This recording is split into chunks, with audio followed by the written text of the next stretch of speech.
basically this lecture is just shouting a bunch of concepts that we'll get through, and then we'll use them. Okay.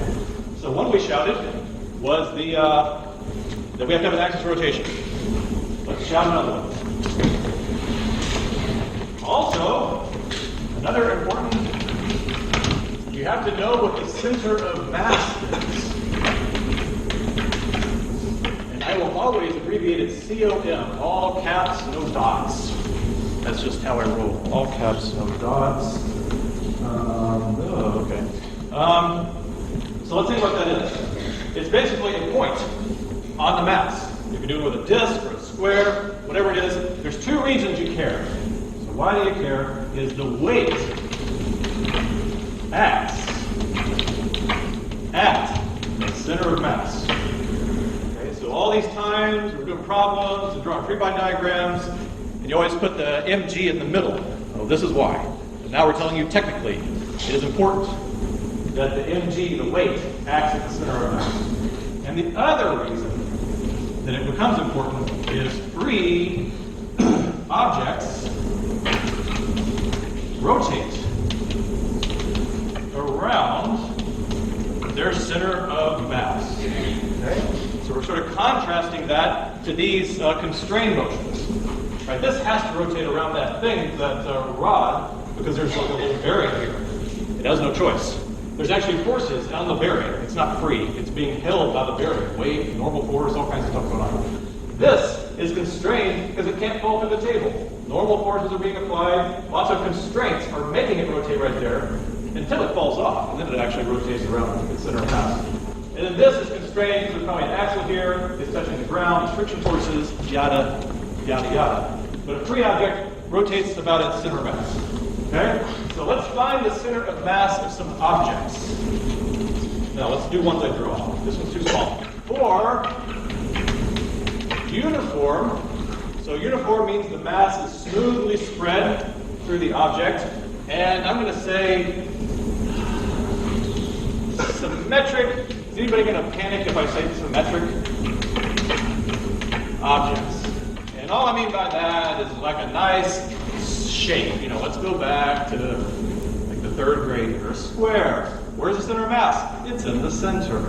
Let's do a circle. Where's the center of mass? It's in the center. Okay? So for just simple objects, the center of mass is pretty much where you would think it would be.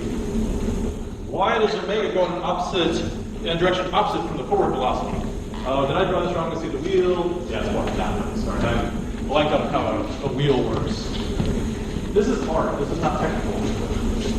I'll tell you what is technical. Center of mass, let's do a rod. Here we go. Like that. There's a rod. It's in the middle of the rod. Ooh, what if it's an ellipsoid like that? It's in the center. Okay? One of the problems you do with big objects, they're going to be symmetric. The center of mass is in the center. The force of gravity acts on the center every time. Right? mg always acts that way. Even if something else is pushing it, mg acts at the center of mass. But now we need to be able to calculate it one way, and then Thursday we'll calculate it another way. Let's say for a collection of point masses.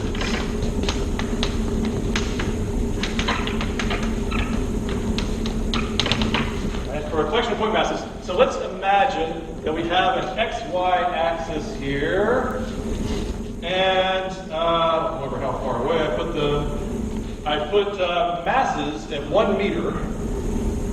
Right, 1 meter on the x and the y. So here is x, and here is y, and there they are. 1 kilogram masses, each 1 meter each. Basically 1 meter from the origin is what I mean. So if you look at that, find your power of symmetric and uniform intuition. Where do you think the center of mass is going to be? Somebody shout out a location. Where's the center of mass going to be while I read this question?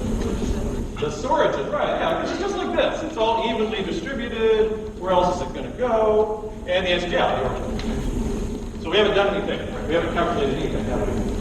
No. Okay, well now, what if I do this? What if I say, oh, no. This one's 4 kilograms, and then I did some stupid stuff. This one is 2 kilograms. All right, and that's still 1, and that's still 1. Let's actually solve that problem.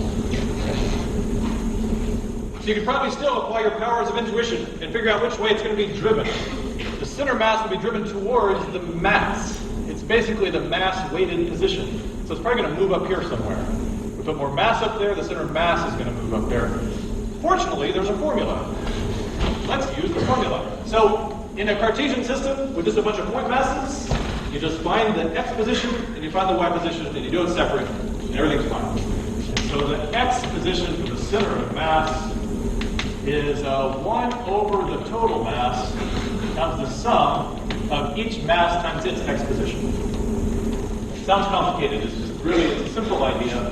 Let's call them 1, 2, 3, and 4. So this one would be, it's 4 kilograms times what is its x position? 0, not 1. We're doing x times 0. 2 kilograms times its x position. 1, 3, 4, 2, plus 1 kilogram. Oh, sorry, I can't read that. I'm trying to write better. 1 kilogram. What's its x position? 0 plus 1 kilogram. Its x position is -1. Yes, you put in the negatives. So basically, you add up each one's contribution to x center mass, and then you divide by the total mass. So if you add these up, you see that's nothing, that's nothing. This is positive 2 minus 1. So the answer is 1 kilogram meter.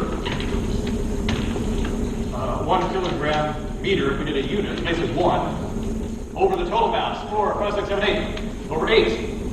Right? Sorry, this is messy. So x, center of mass, is 0.125.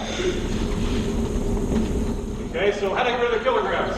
So we ended up with something in kilogram meters. 1 kilogram meter divided by kilograms. So you cancel them out, and it's 0.125 meters. So you don't know where it is on y yet, but it's definitely over by 0.125 meters, a quarter of a meter that way. That's how that works. Let's do y. Real quick, so YCM, and I'll write out the formula for you if you want to see it. I didn't want to write it at first because you'll panic when you see that. Oh my God. I equal 1 to the number of masses. So you're adding up all the masses, and each mass, you're taking its y position times how much mass it has. That's what we just did up there. Let's go ahead and do it for the y, though. Let's do the whole thing. 1 over, apparently it's 8 kilograms. And now we just do it for the y. The first one is 4 times 1. Okay? The second one is 2 times 0. It has no y. The next one is 1 times -1, plus the last one is 1 times 0. Yes. So masses 2 and 4 have no y position. They don't count. 4 at 1, 1 at -1, 4 minus 1 is 3.